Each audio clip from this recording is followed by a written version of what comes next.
Montreal, who has the go-ahead goal in this game, and now with a steal, sets up Taylor Hall, breaks to the middle, a shot, score! Edmonton extends to a 4-2 lead. Centering and a chance on the backhand, stop the rebound, they score!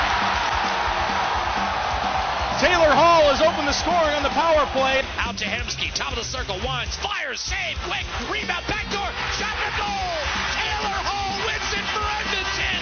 He buries the rebound, and the Oilers prevail! 2-1 in overtime!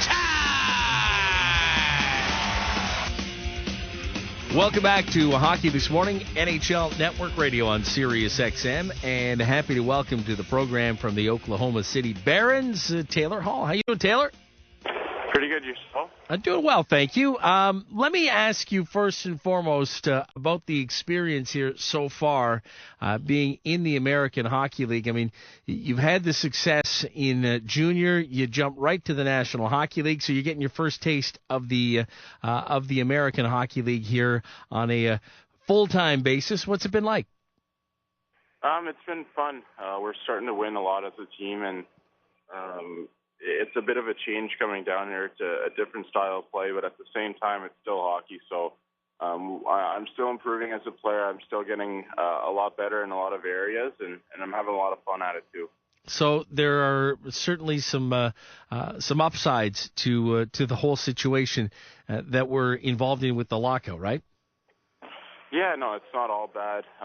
For us three to be down here is probably the best case scenario, and if I had to play anywhere during the lockout, I wanted to play in the AHL because it's the most, similar to the NHL style of play. And when the NHL does start up, I think I'm going to be very ready for the style of play that the NHL brings.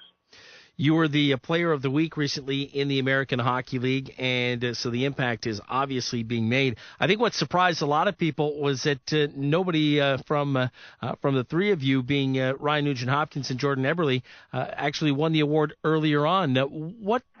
What's been sort of the obstacle, I guess, for lack of a better term here, to you guys finding your stride? Well, it is a different game, like I said down here. It's a little bit more scrambly, and the guys, they work so hard against our line. They really want to shut us down, and so there was some bumps along the road at the start, but I think lately we found our groove, not only as a line, but as a team. We've won 6 in a row, and things are really starting to gel for our team, and I think that's what happens when you start winning as a team, is guys start having individual success, and hopefully we can keep this thing going because it's a lot of fun right now. You talk about people sort of keying in on you guys and having you on their radar screens. Have you encountered any situations where you felt that you may have had a bit of a target on your back, and I don't mean from shutting you down offensively, but from a physical aspect? Are there guys who maybe play a little harder because of the fact that you've got the NHL experience and they're looking to either test themselves or to maybe try and make a name of themselves a little bit? Yeah, I think that, certainly they don't play dirty or unfair by any means, but they want to shut us down, and they take it as a real opportunity to show whoever's in the building that they can shut us three down, and we welcome that. I mean, we know that coming down here, we're going to have a bit of a bullseye on our back, and it's our job to kind of work through that and do the best job we can with it. And at the start, we struggled with it, a little bit, but I think lately we've gotten used to the style of play here and the way that teams are going to have to play us. We're with Taylor Hall of the Oklahoma City Barons. It's Hockey This Morning on NHL Network Radio here on Sirius XM. I know that the health issue has been there for you. You've had shoulder surgery, but I'm just wondering, health-wise, how you're feeling right now. Yeah, I feel pretty good. The lockout was a little bit of a blessing in disguise for me. I got to take about a month more time to really get my shoulder 100%, and it feels great during the games, and it feels, it never feels sore or anything, and I don't have any hesitation with it. So for me, I'm really happy with how things have gone and how I've been able to heal. And if the NHL had started up, I'm not sure if I would have been in the starting lineup on opening day, but we don't have to worry about that now because my shoulder feels great. And when the NHL does start up again, I'll be ready for that too.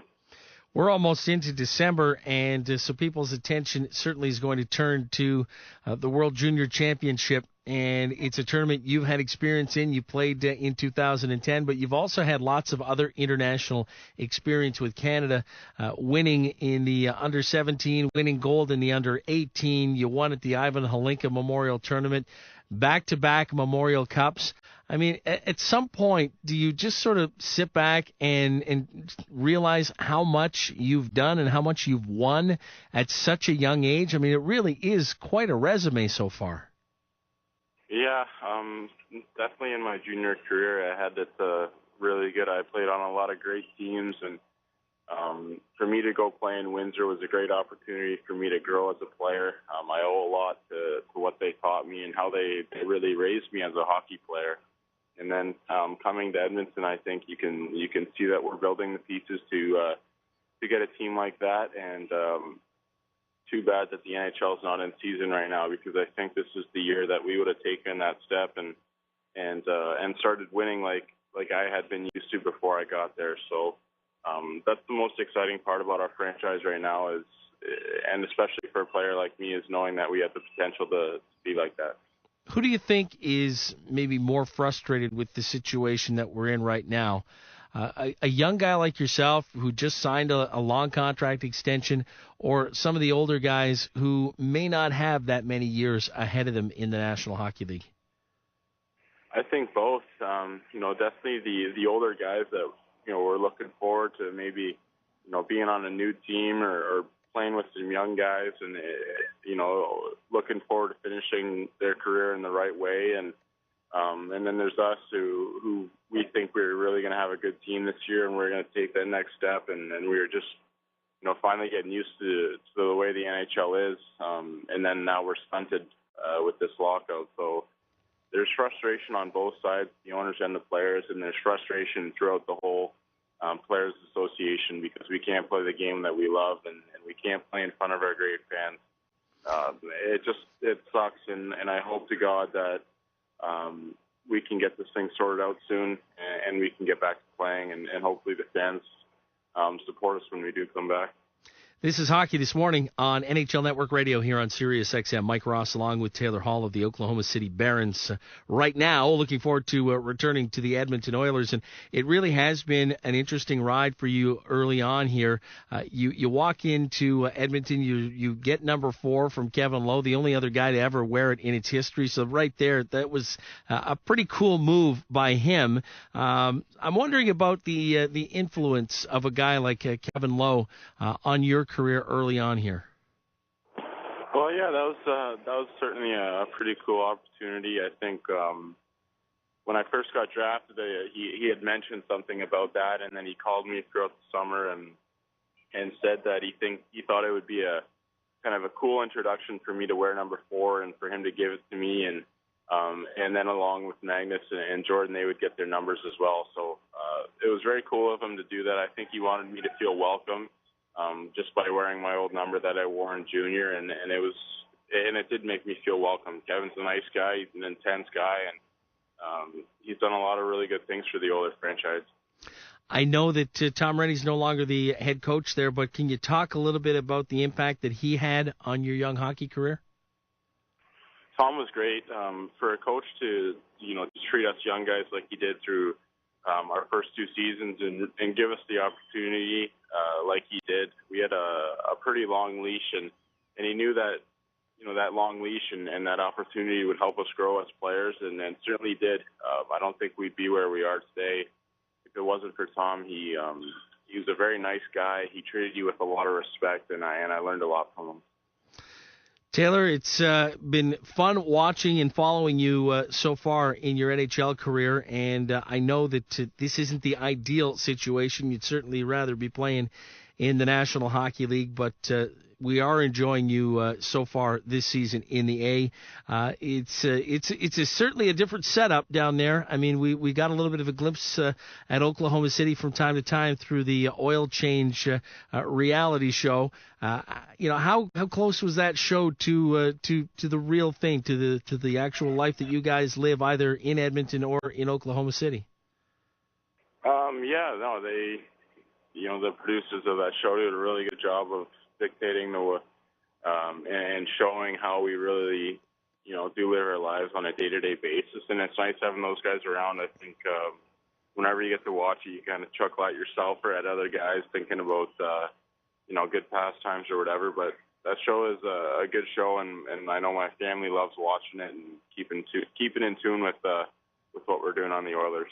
Of course, between that and the 24/7 on HBO and various other shows, do you notice, I mean, how long does it take for you guys to sort of just forget the fact that there are cameras and microphones there and just go about your business the way you normally would?